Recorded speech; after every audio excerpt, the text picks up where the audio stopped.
Estamos de volta com Pensamento Jurídico, uma produção da Amades. Hoje estamos discutindo os 80 anos da Justiça Eleitoral sob o título de Tribunal da Democracia e os desafios para as eleições municipais deste ano. O nosso entrevistado é o novo presidente do Tribunal Regional Eleitoral de Minas Gerais, desembargador José Altivo Brandão Teixeira. Doutor Brandão, então, dando sequência ao nosso debate sobre a questão das eleições, dos desafios, né, da Justiça Eleitoral. Não temos ainda todos os antídotos contra a tirania e todos os tipos de fraude, mas a Justiça Eleitoral tem um aliado importante que é a tecnologia. Não é verdade? Como que a urna eletrônica contribuiu para tudo isso? A tecnologia hoje permite que nós tenhamos no Brasil um sistema de votação que eu diria que o mais avançado do mundo, reconhecido mundo afora como de extrema eficiência. E disse ainda no meu discurso de posse que se nós temos hoje um enraizamento da democracia no Brasil, se deveu mais à constância de eleições seguras e confiáveis, né? Isso se deveu à Justiça Eleitoral. Até nos momentos do regime militar nós tivemos eleições. A redemocratização se fez sob o brado, diretas já, eleições diretas já.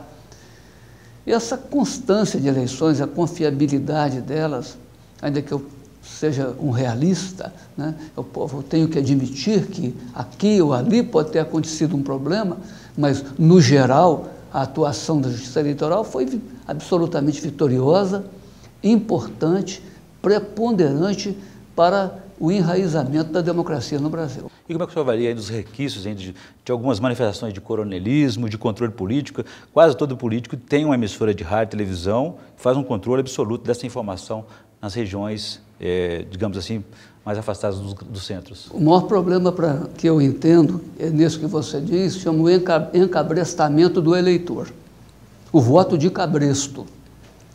E o encabrestamento nos dias atuais, ele começa da seguinte maneira: a grande número de pessoas recebem benefícios previdenciários ou assistenciais.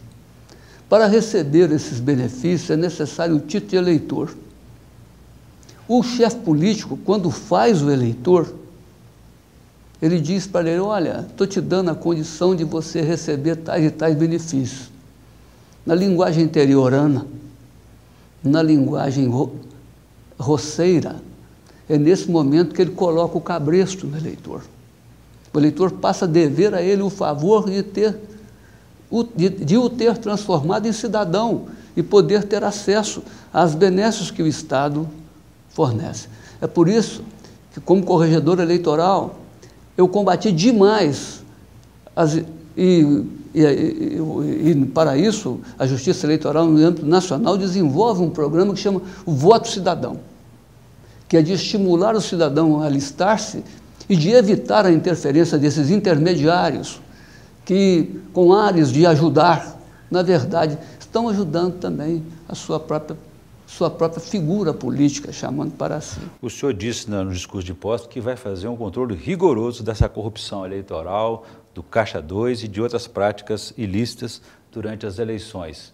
O senhor acha que, além da legislação existente disponível, é preciso um pouco mais de vontade, determinação para fazer cumprir e valer essa vontade democrática do eleitor? Sem determinação, sem vontade, nada se faz. Sem empenho também não. Pessoalmente,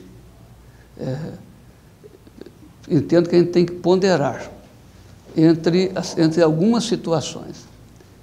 É lógico que combater a corrupção, até pelo empenho com que eu disse aqui agora a respeito de como eu vejo, conheço, né, e pela minha experiência como juiz eleitoral, pela minha experiência como interiorano, pela minha vivência, né, na minha cidade natal. É importante na construção até mesmo do juiz, né? Eu entendo que tem que se fazer um trabalho muito grande para que o alistamento eleitoral seja espontâneo. Seria a primeira atuação da Justiça. Você não é a favor do voto obrigatório? Sou a favor do voto obrigatório, né? Mas sou a favor do afastamento da intervenção de intermediários entre o eleitor e a Justiça Eleitoral. Eu acho que ela deve ir ao eleitor, não é, em centralizar os serviços eleitorais na sede de uma comarca para obrigar que o eleitor, que às vezes mora a 60 quilômetros de distância, vá lá. Creio que o aspecto mais positivo seria aquele de a justiça eleitoral ir ao eleitor para não dar a oportunidade de um intermediário intervir para levar o eleitor à justiça. Despertar nele esse interesse em participar, né, democraticamente. Doutor Brandão, eu vou fazer uma ligeira interrupção do nosso bate-papo, do nosso debate, para o senhor fazer aquelas indicações de leitura para os nossos telespectadores no quadro Pensamento Literário. Por favor.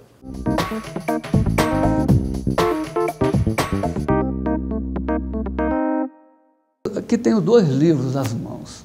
Um sobre improbidade administrativa, uma coletânea de autores, né,